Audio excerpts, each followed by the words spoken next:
रोज की तरह मजदूरी से लौटते हुए गीता थक कर एक पेड़ के नीचे बैठ गई। तभी उसकी नजर सामने एक पत्थर पर पड़ी जो शिवलिंग जैसा लग रहा था। वो सोचने लगी, हाँ, अरे ये तो शिवलिंग लग रहा है, पर लगता है यहाँ सेवा करने वाला कोई नहीं है। अरे ये तो भोलेनाथ का रूप है, मैं इनकी सेवा करूंगी। भोलेनाथ बहुत जल्दी प्रसन्न हो जाते हैं। कल से रोज सुबह काम पर जाने से पहले इनकी पूजा करूंगी। अगर भोलेनाथ प्रसन्न हो गए तो मेरा भी जीवन बदल जाएगा। ये सोचकर गीता उठी, शिवलिंग के पास पहुंची, उसके आगे मत्था टेका और अपने घर चली गई। अगली सुबह नहा धोकर गीता घर से निकली और जैसा कि उसने सोचा था, शिवलिंग के पास गई, उस पर जल चढ़ाया, फूल चढ़ाए, प्रार्थना की, मत्था टेका और काम पर चल दी। गांव शकरपुर की रहने वाली गीता एक अनाथ लड़की थी। गरीब थी, इसलिए मेहनत मजदूरी के सिवा कोई रास्ता नहीं था। इस बार उसे एक खेत में फसल कटाई का काम मिला था, जिसे वो दूसरी मजदूरनों के साथ कर रही थी। काम करते करते उसकी बात अपनी सहेली मीना से हुई। गीता, कुछ सोचा है तूने? ये काम तो कल खत्म हो जाएगा, उसके बाद क्या होगा? भोलेनाथ सब अच्छा ही करेंगे मीना, कोई ना कोई रास्ता निकल ही आएगा।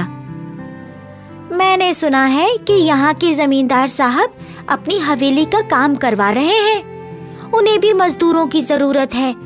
मैं तो परसों वहाँ जाकर बात करूंगी, तू भी आ जाना। ठीक है, तू जा रही है तो मैं भी चली जाऊंगी। ये कहकर गीता और मीना अपने अपने काम में लग गईं। 2 दिन बाद सुबह सुबह काम की तलाश में निकलने से पहले रोज की तरह गीता ने शिवलिंग पर जल चढ़ाया, पूजा की और प्रार्थना की। भोलेनाथ, आज मैं एक नए काम के लिए जमींदार के यहाँ जा रही हूँ। मेरी मदद करना, अपना आशीर्वाद देना कि मेरा काम हो जाए। भोलेनाथ का आशीर्वाद लेकर गीता जमींदार के यहाँ पहुंच गई। जमींदार ने गीता को काम समझाया।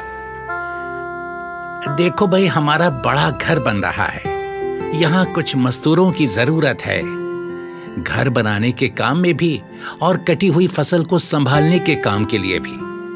तुम्हें 2 वक्त के खाने के साथ रोज के 100 रुपए मिलेंगे, पर हाँ, काम ईमानदारी से करना होगा।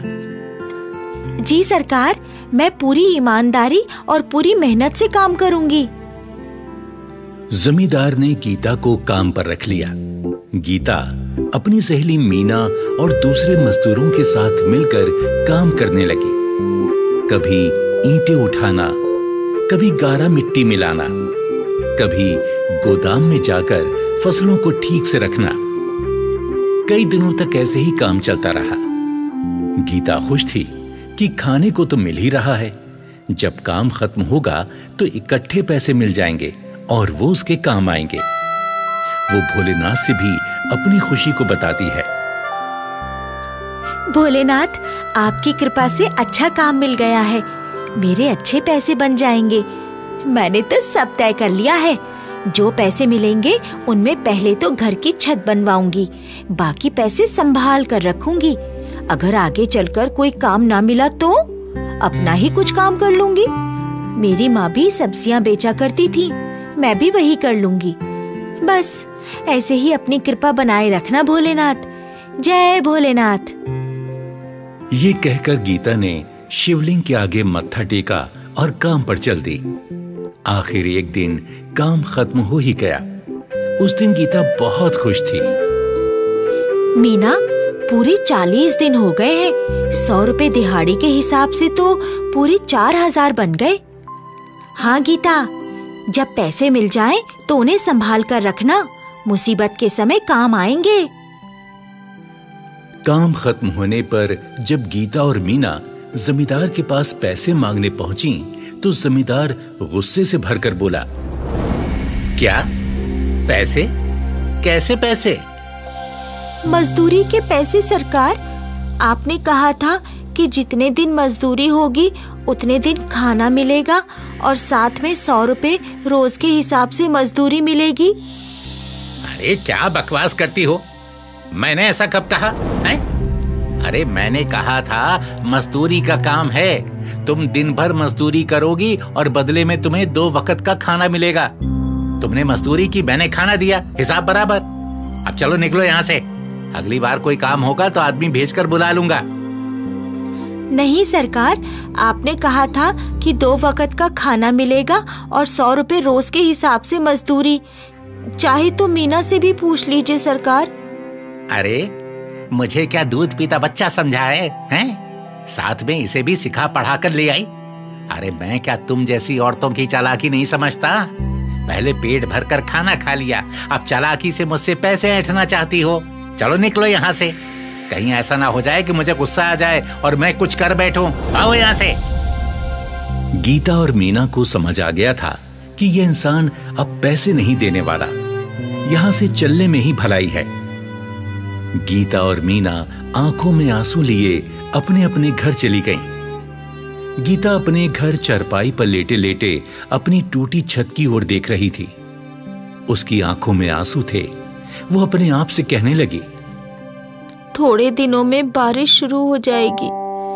मैंने सोचा था मजदूरी के पैसे मिलेंगे तो छत की मरम्मत करवा लूंगी, पर जमींदार ने तो पैसे देने से ही मना कर दिया।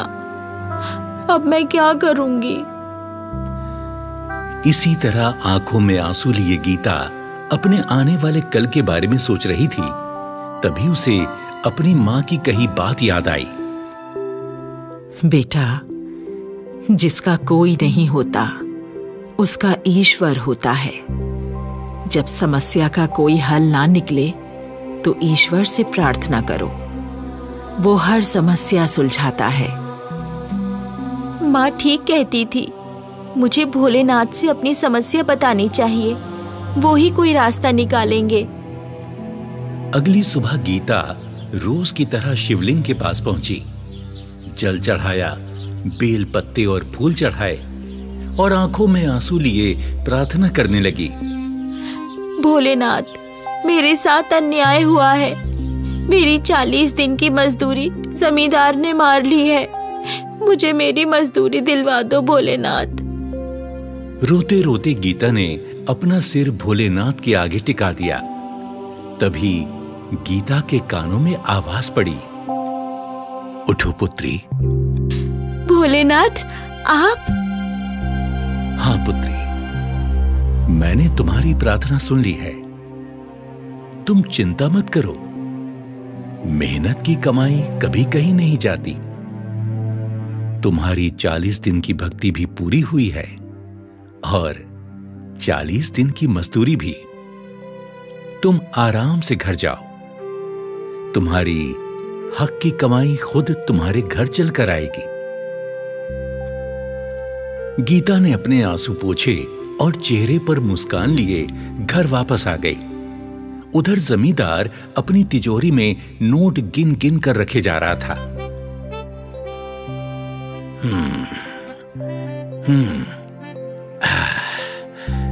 ये एक और गड्डी हो गई। अच्छा हुआ कि सारी फसल अच्छे दामों पर बाजार में बिक गई। गोदाम में पड़ी रहती तो देखभाल पर भी खर्चा होता और कुछ खराब भी हो जाती। किस्मत साथ दे तो ऐसे ही धन बरसता है। बढ़िया, ये गई अंदर। ये कहकर जमींदार ने तिजोरी का दरवाजा बंद किया और खुशी से सीटी बजाता बाहर की ओर चला। तभी उसकी बेटी सुवेला अंदर आई। पिताजी, पिताजी।